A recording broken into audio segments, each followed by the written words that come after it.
tuh daek ulin ka kampung-kampung, daek ulin ka padusunan, nanyakeun ka hayang rakyat naon, ka hayang rakyat naon, nanyakeun wungkul. Janji apa didinya temurulu ka rakyat rek kitu rek ieu rek anu rek ieu.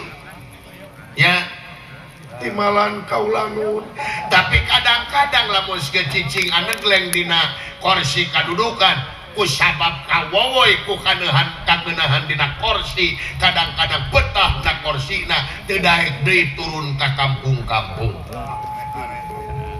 Kadang-kadang lolobana mah ayeuna nyaeta dengan kesempatan tina kasempitan mukmak-makmak pribadina tanpa malire kana amanat penderitaan rakyat, poho kana janjina.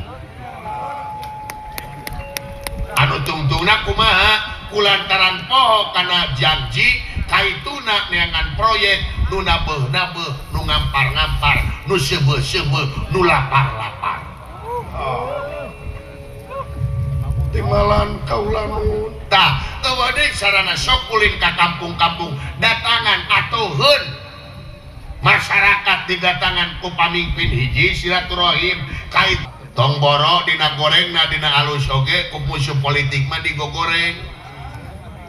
digorengkeun tah ulah ngeuleuh deui kanu kitu sabab naon tah eta teh pikeun pamecut keur urang balikeun deui kana diri urang. Nah urang jadi pamimpin teh geus bener-bener aya mangpaatna keur kepentingan rakyat atawa eueuh atawa dina hate teh jadi pamimpin teh orientasina teh kana kadudukan wungkul, orientasina teh kana harta kakayaan wungkul, padahal lamun ditokot kana ugeulna jadi pamimpin teh kudu daek berkorban boh jiwa jeung ragana.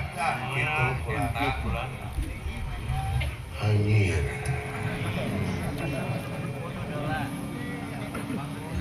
Luar biasa. Ya. Timalan kaulanu. Jeung deui di mana jadi pamimpin ulah para katangtang, para katengteng hareupeun rakyat melak cangkeng dina punuk. Ulah hayang diagul-agul ku masyarakat, ulah hayang diagung-agung ku masyarakat. Sebab naon? Lamun disokot kana tauhid, gugur sia tauhidna. Lamun sia pamimpin hayang diagung-agung ku masyarakatna. Sabab aya nu leuwih agungnya eta numur bengalam. Badere cek guys. Dipikir-pikir banyak kaula lamun ulin ka handap ka pejabat handap kadang-kadang aya diabul-abul we. Pantau mobil aya dipanggukakeun. Padahal hareupeun pangeran mah kabeh recep dengdeng papak sarua. Beda dan nu ngabedakeun teh kabersihan hatena. Teu karasa eta salah. Naon kaula ngomong ke kaalaman? Kaalaman kaula jadi pamimpin tidak gitu. Gede gogodana. Pedah jadi pamimpin asa aing pangluhurna. Asa aing panggagahna. Kabeh dihareupeun pamimpin kadang-kadang kabeh leutik. Kusabab naon? Kusabab kadudukan jeung kursi anu nutupan ngahijaban kana kamanusiaanana.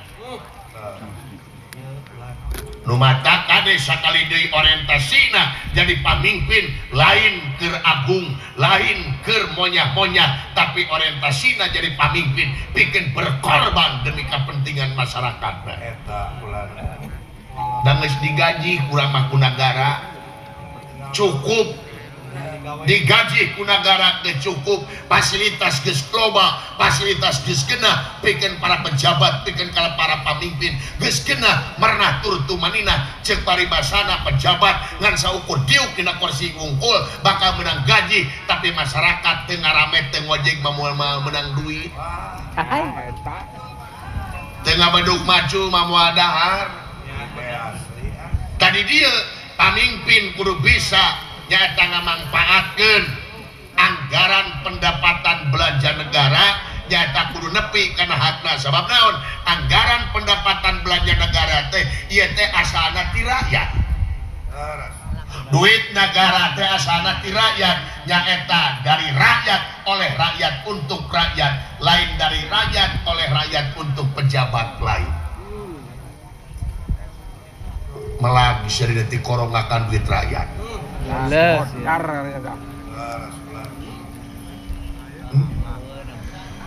Anjir, kudu aing ngedengen nu kieu teh si Roy hayang ka masjid deui. Maling sendal. Ngilu ngecas. Masugana tina ngilu ngecas teh ka ituna salat. Kabita kudu salat teh naon tina kabita heula ge. Da Taufik jeung Hidayah Pangeran mah beda-beda. Datangna ulah waka nyebut goreng ka batur.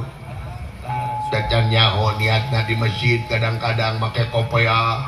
Datang ke masjid deku salat, hari balik mau kotak kamar.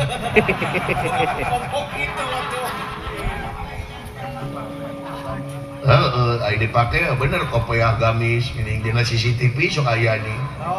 Tapi api ning salat Allahu Akbar dua priuk. Tuh batu nyokot di kotak kamar. Jadi pandangan syariat mah ulah waka ngahukuman. Dan ngahukuman mah lain manusia hakna ge pangeran. Tak itu kasih. Jadi sekali dicinyaah ke rakyat, sabab kurang dijenengkeun ku rakyat, digedekeun ku rakyat. Tah amat rek eta rek mere pepeling teh ka hideup, sabab hidup teh bakal jadi raja. Minantu ama nu hiji-hijina kade kasep kade sakali di paralung anu kasuhun hampura anu ditenda uning galih tu ka pamrih sakali di lain rek mamatahan wajah kameri da puguh salira teh putra Batara. Ieu mah sakadar saling kelingan wa tawasau bil haq teh geuningan cek dina surat wal asri ya. Hartina silih wasiatan ku hakna da beunang ku poho jelema mah lain ama geus kitu da ieu teh sabenerna mah mamatan kaidet teh sabenerna mah ka ama gegedena mah ka ama gegedena mah ngan meureunnan omongan ama mudah-mudahan jadi cukang lantaran nyangkrung dina kolbu hidup di mana hidup meureunnan ngalakukeun kitu aya pangenyen aya pulunganeun keur hidup kasih. Aduh, Rama Dewaji. Atur sieu nuhun laksa ketika bingahan ka selira Rama Dewaji. Oh, itu tah hiji eta. Kaduana kieu ye kaduana teh. Naon teh masalah supaya hidup apa? Tah ieu mah masalahna ngeunaan teritorial. Negara prajutisna teritorial teh wilayah kakawasaan negara prajutisna tah hidup kudu apa timalan kaulanun ieu teh aya masalah saeutik aya pagedrung saeutik ieu teh tah hidup kudu apa ieu masalah ieu sebab hidup bakal jadi pamimpin di ieu negeri kahareupna. Aya persoalan naon Rama Dewaji? Kieu kasih. Minggu kamari ama teh kasumpingan tamu. Aya tamu ti mana? Da ieu tamu teh nyaeta ti nagara Pringgandani. Wadah. Ti nagara Pringgandani, nagara tetangga. Saha tamuna anu sumping ka dieu Ibu Ratu Arimi lain anu sumpingna ka dieu teh nyaeta putrana Ibu Ratu Arimi kakasihna nyaeta Raden Gatotkaca.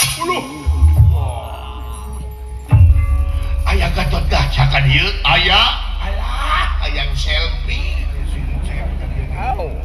favorit pisan teman ke Gatotkaca abdi madu nya idola abdi masuk sok ningal we dina live TikTok. Gatotkaca teh aya akun TikTokna Gatotkaca 75 di dinya teh. Mobile Legend. Hero. Lahirna bener 75 duka. Hero ML coy. Aya naon Gatotkaca ka dieu Rama Dewaji? Tah teu kirang sareng teu langkung Gatotkaca purwa sumping ka dieu teh nyaeta Nyanak Walapatra. nyenak Walapatra tupi Walapatra teh naon Walapatra teh surat meneueuh ka nyaho oh nabi mah apa nganu lanjut apa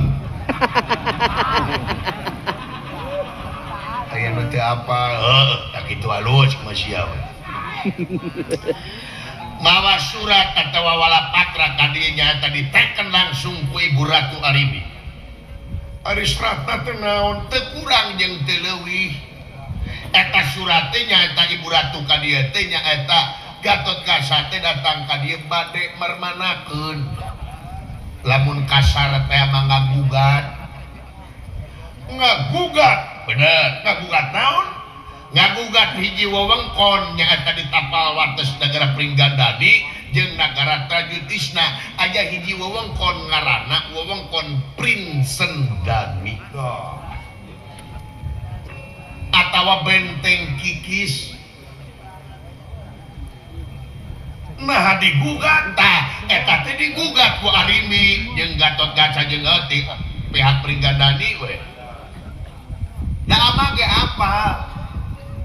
Sabenerna mah ieu teh hapura kasalahan kolot-kolot ama baheula. Jigana kolot ama baheula teh meureunna nginyeum tanah ka dinya. Nyokot patok leuwih teuing meureun eta oge. Nyokot patok leuwih teuing. Jadina wewengkon Prinsendani kabaud ku nagara Trajutisna. Ana dibongkar dina kikitir tah dina kikitir dina letter C kumata aya yang sabenerna eta wewengkon Prinsendani sabenerna areh ka panasapon ku negara Pringgandani. Jadi eueuh hak negara Trajutisna teh sing horeng teh kitu tak amarek bebeja ka hidup Gatot Kaca ka dieu nyaeta mermanakeun ieu wewengkon cik numutkeun pandangan budak ora komo pan Gatot Kaca mah